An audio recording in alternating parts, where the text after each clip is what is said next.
मोहम्मद शहाबुद्दीन के बारे में एक वक्त में ये कहा जाता था कि बगैर साहब के इजाजत के सिवान में एक पत्ता भी नहीं हिल सकता था। इस कदर शहाबुद्दीन का रसूख सिवान में था कि पुलिस प्रशासन यहाँ तक कि कोर्ट भी शहाबुद्दीन के फैसले को नकारा नहीं करता था। 20 साल पहले सिवान में घटी एक घटना से इस बात का अंदाजा लगाया जा सकता है। दिन था 16 अगस्त का और साल था 2004 का, जब सिवान जिले में रहने वाले चंद्रेश्वर प्रसाद उर्फ चंदा बाबू के लिए वो दिन कहर बनकर सामने आया। दरअसल चंदा बाबू का सिवान के मुख्य बाजार में 2 दुकानें थी। एक दुकान पे बैठता था उनका बेटा सतीश और दूसरे पे बैठता था गिरीश। इसी दिन रंगदारी मांगने के लिए शहाबुद्दीन के कुछ गुर्गे सतीश बैठने वाला दुकान पे आ जाते हैं। रंगदारी के रकम को लेकर दोनों पक्षों में झड़प हो जाती है। जहां सतीश 30,000 रुपए देने के लिए राजी हो जाता है, वहीं बदमाशों ने और लालच के बस्ता 2 लाख रुपए गले से उठा ले जाते हैं। गुस्साए सतीश घर जाते ही बाथरूम साफ करने वाला तेजाब एक मग में डालकर ले जाता है और सारे तेजाब उसने रंगदारी वसूलने आए बदमाशों के ऊपर छिड़क डाला। ये पहला वाकया था जिसने सिवान में शहाबुद्दीन के रसूख को चैलेंज किया था। अपने डर और रसूख को बरकरार रखने के लिए इसके बाद सिवान में जो हुआ वो पूरे देश को हिला के रख दी। तीनों भाई गिरीश, सतीश और राजीव को एक जगह ले जाया गया, जहां राजीव को रस्सी से बांध दिया गया।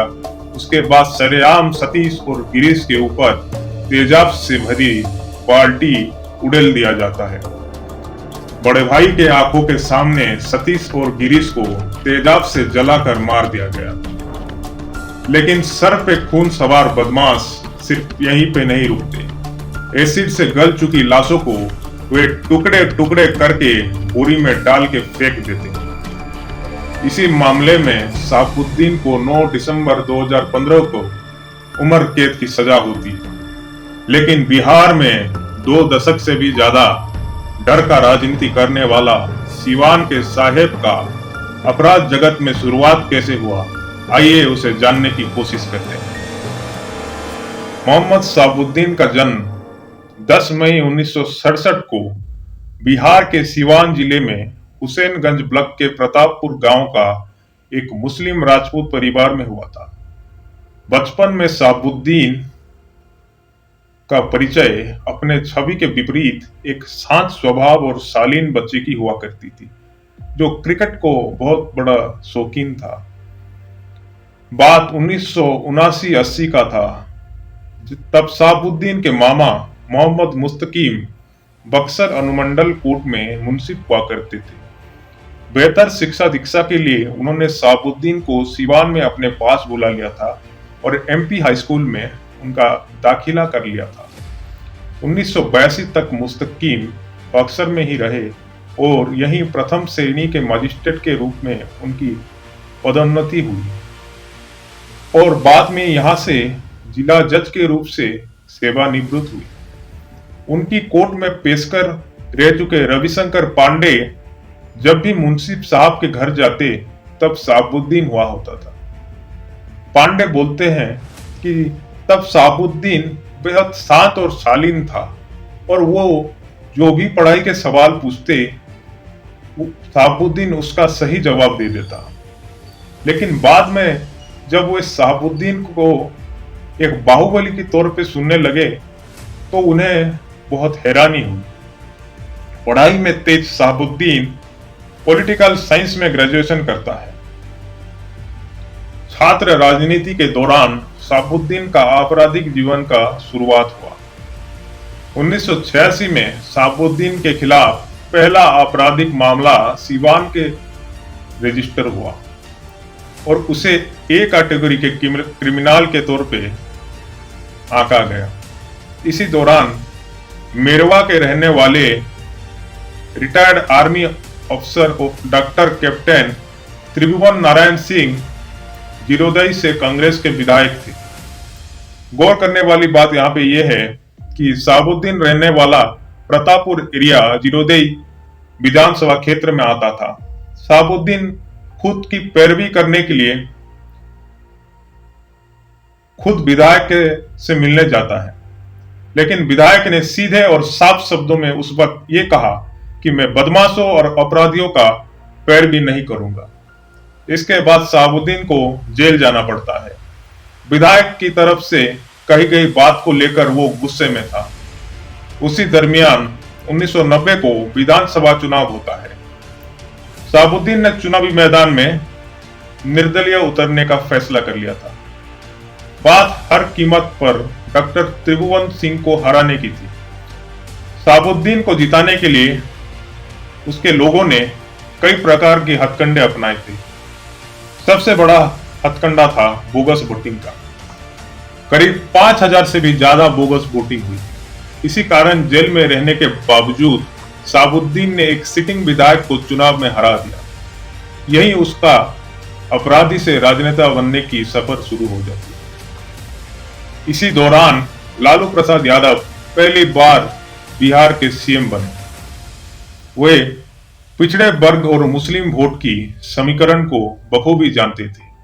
उन्हें जरूरत थी एक ऐसी नेता की जो बिहार के 18% मुस्लिम वोट को उनके तरफ मोड़ सके, और ये उन्हें दिखने लगा साबुद्दीन में। 1995 विधानसभा चुनाव में आरजेडी के टिकट से साबुद्दीन ने जिरदोई से जीत हासिल की। इसके एक साल बाद 1996 लोकसभा चुनाव में सिवान से आरजेडी से लड़कर वो संसद में पहुंच जाता है। महज 29 साल की उम्र में साबुद्दीन 2 बार विधानसभा और 1 बार लोकसभा चुनाव जीत चुका था। अब उसे रोकने वाला कोई नहीं था। वो बन चुका था सिवान का साहेब। दौरान सिवान में लेफ्ट की पॉलिटिक्स पुरजोर तरीके से दिखने लगी। इसके साथ ही सिवान में नक्सली गतिविधि भी दिखने लगी। तमाम जमींदार और उच्च वर्ग के लोग सिवान के साहेब का दरवाजा खटखटाने लगे। साबुद्दीन ने भी उन्हें निराश नहीं किया। एक एक कर तमाम नक्सली गतिविधि को उसने बुलेट की जोर दिखाकर बंद करवा दी। इसी दौरान जेएनयू के होनहार स्टूडेंट लीडर चंद्रशेखर प्रसाद ने सिवान से लड़ने का फैसला किया। वे एक प्रखर वक्ता थे और जनता के भीतर उनकी अच्छी पहुंच थी। ये बात सिवान के साहेब को खटकने लगी, जिसके बाद उसके गुर्गे सिवान में चल रहे एक नुक्कड़ सभा के दौरान चंद्रशेखर प्रसाद को गोली मारकर हत्या कर देती हैं। साल 2000 तक साबुद्दीन ने खुद को पुलिस और न्याय व्यवस्था के ऊपर कर लिया था।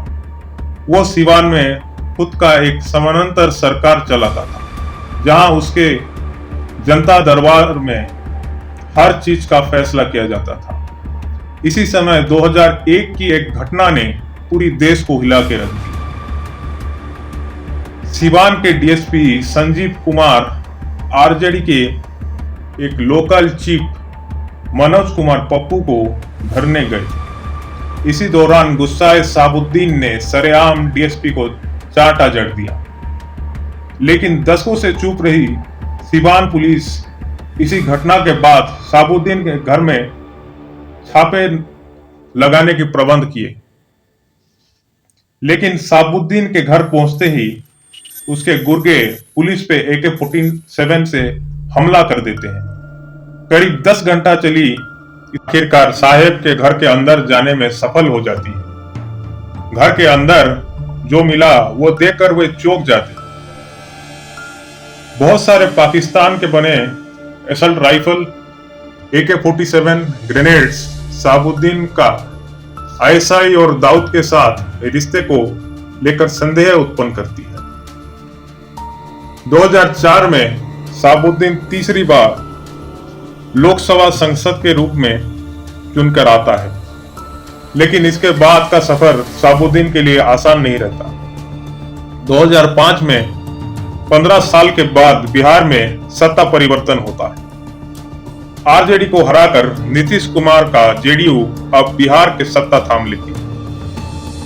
बिहार को अपराध और अपराधी मुक्त करने के लिए नीतीश कुमार ने कई अपराधियों को जेल के अंदर डाला और उनके बरसों पुरानी फाइल खुलवाई, जिसमें शहाबुद्दीन भी शामिल था। 2006 में तेजाब कांड को लेकर वो आरोपी हुआ और जेल के अंदर कर दिया गया। बाद में कोर्ट ने भी शहाबुद्दीन के चुनाव लड़ने पे प्रतिबंध लगा दिया। शहाबुद्दीन ने जिसके बाद 2009 और 14 में लोकसभा चुनाव में अपने पत्नी हिना साहब को सिवान से प्रत्याशी बनाया, लेकिन दोनों चुनाव में उनकी हार हुई। 2015 में बिहार में आरजेडी और जेडीयू के गठबंधन की सरकार बन जाती।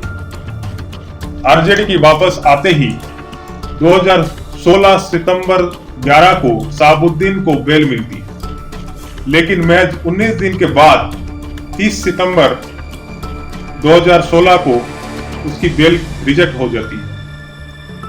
15 फरवरी 2017 में सुप्रीम कोर्ट के निर्देश के हिसाब से शहाबुद्दीन को सिवान जेल से दिल्ली के तिहाड़ जेल में ट्रांसफर किया जाता है।